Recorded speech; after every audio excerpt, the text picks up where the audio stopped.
as Democratic strategists warn President Obama's losing his way on his economic message.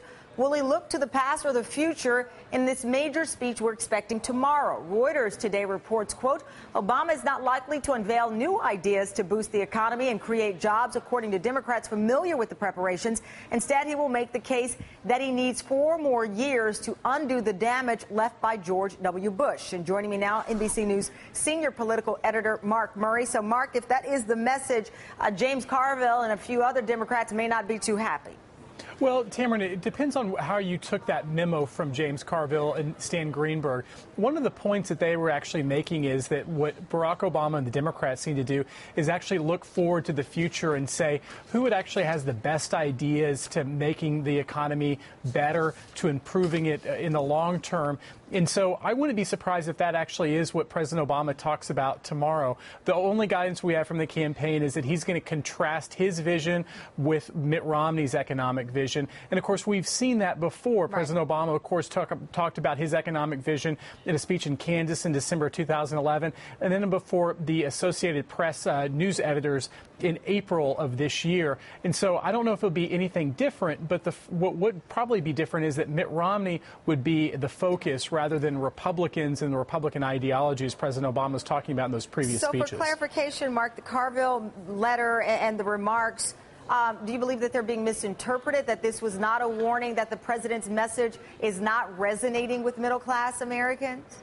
My takeaway from what Carville and Greenberg were saying is that you can't say that the economy is making steady progress, that a lot of people, despite all the economic numbers that are out there, still aren't necessarily feeling a lot of progress. So instead of talking about any type of incremental progress that's been made since 2009 or 2010, what you need to talk about is how you are going to make things better for people, not already how you have, but how in 2013, 2014, 2015, this country's economy will be a better place than it is now, or even where it was in 2008 or 2009. And that's an excellent point you make. Let me play what the president said last night, and we want to put it against Governor Pawlenty. Tim Pawlenty was on, and his response to the case the president at least is making now.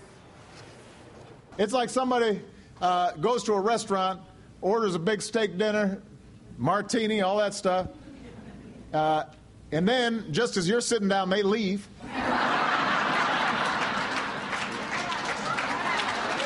And accuse you of running up the tab.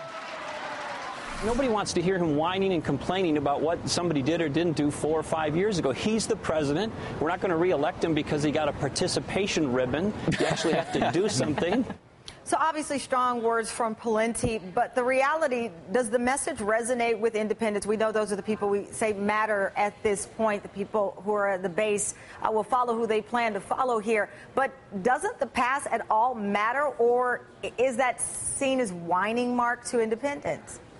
The past does matter, and actually President Obama, one of his biggest challenges is actually going to try to make people remember where this economy was and where this country was in 2008 and 2009. And talking about the debt, Tamron, you can't say that there is this $1 trillion deficit and not mention what the drivers were. And some of the biggest drivers in the current deficit have to do with the Bush tax cuts, the economic downturn, and then, of course, the wars in Iraq and Afghanistan. And so that, of course, President Obama had a stimulus. Of course, he and his administration have spent money, but the biggest drivers of that deficit are those things I just mentioned to you. But you hear this, and I describe it as a talking point because you don't just hear from Pawlenty. Any Republican strategist, anyone with an R near their name, they keep saying this notion that you can't bring up the years before. You have to talk about your record. How does this re-election team for the president avoid being boxed in so that that is not seen as he's just bringing up the past? Well, what you're seeing is incredible message discipline from Republicans, that they are basically saying that everything that is occurring right now, whether it's the economy or the deficit, President Obama owns it. And it's actually the Democrats and the Obama's campaign to argue that to be able to make their point that they inherited a very tough situation, that they've actually managed it, and that things are getting better. Of course, Stan Greenberg and James Carville would say probably not to make that point, but to be able to say that here is how what I'm doing right now is going to make middle-class lives better for you. Well, it's a bit intriguing because, to your point, part of what you just explained would be something that a few of the heavy hitters in his party don't want him to say. And obviously, we know that the Republicans will describe it as whining and looking back. So it will all hinge, perhaps at least some of it, on this big speech tomorrow. We'll see what the president has to say. Thank you, Mark. Great pleasure having you on. Thanks, Tamara.